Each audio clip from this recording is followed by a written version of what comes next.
Welcome to Rise TV1. Tonight I'm here at Throwdown UK event. The Throwdown UK event is a collective artist group where they have battlers, hip-hop artists and performers. I am here and I'm about to interview the person that runs Throwdown UK, creative entrepreneur Charlie Morley. Hey Charlie, thanks for inviting us down. Can you give us a rundown of what Throwdown UK is and when people can come down and see the events? So Throwdown's a monthly break-in and hip-hop battle night that happens on the second Thursday of every month here at Plan B in Brixton.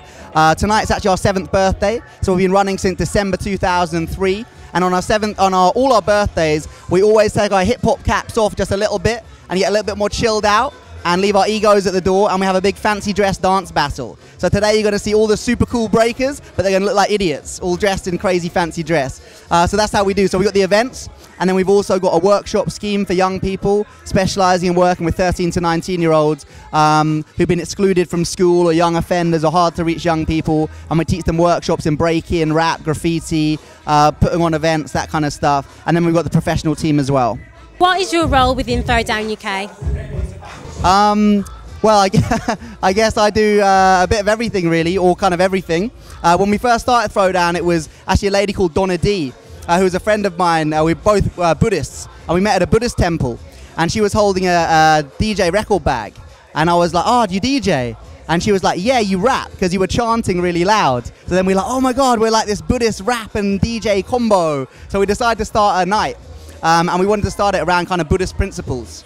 So that's initially how we started Throwdown. When did you decide what you wanted to do with your life, and how did you make that happen? I didn't really have any experience. I mean, I was trained as an actor, and then I went to music, so I was like a rapper. And Donna was this kind of well-known music producer and stuff, and I was this little 18-year-old who used to follow her around handing out flyers. And then the first night of Throwdown, the host that they had, it was his birthday, and he got really drunk and passed out behind the DJ box. So they were like, oh my God, who's going to host the night? And then what about Donna's mate, the little guy outside? And so I was outside flyering, and they literally called me in and went, you got a host. So I was thrown into the deep end straight away, and then did it. And I was like, yeah, I can do this, you know. But I never set out to put on breaking events. I didn't even really like breaking. I was like, it was cool. It was one of the elements of hip hop, but I was into rap. And when we first started Throwdown, there was rap battles as well as the breaking battles and graph battles and all that kind of stuff. Whereas now we've kind of followed the crowd a bit because the dance battles are what bring the people in. Wow, that's fantastic. And so what's it like being a self-employed creative artist? I guess the highlights are you're your own boss. You're never going to make like a load of money. Don't think you're going to be rich. And if you do want to get rich, then you would diversify.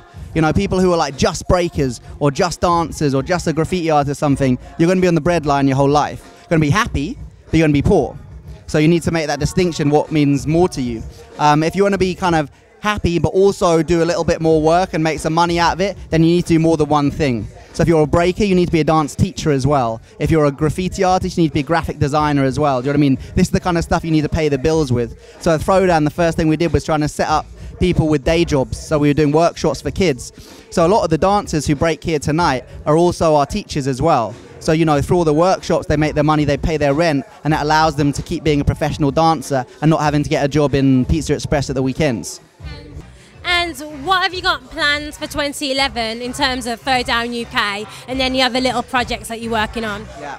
Well, we got a lot more of the workshops, so I'm really trying to push that because I do enjoy doing the events, and it's cool. And you get 500 people in a club, and everyone's having a wicked time, and the Facebook goes crazy the next day. But I don't really know who I'm helping when I do that, apart from helping people have a good time. But the workshops, when you do them with kids, you're really helping people, especially like young offenders and stuff like that. So my aim for 2011 to do more of that, as well as the events, of course, but really push the kind of next generation stuff. Because also we're seeing kids who I taught like a few years ago when they're 15. This guy called Tom Povey, who's now a beatboxer called Intensity. Now he came to Throwdown 3 months ago, entered the beatbox battle and came runner-up, almost won. And I was like, this is the kid I taught when he was 15. And I thought, this is what I love, you know, this is why I do it. It's not about getting 500 people in the room and watch them all get drunk. It's about passing something on and changing stuff. Well, thank you very much for your time, Charlie. Thank you, it's been lovely.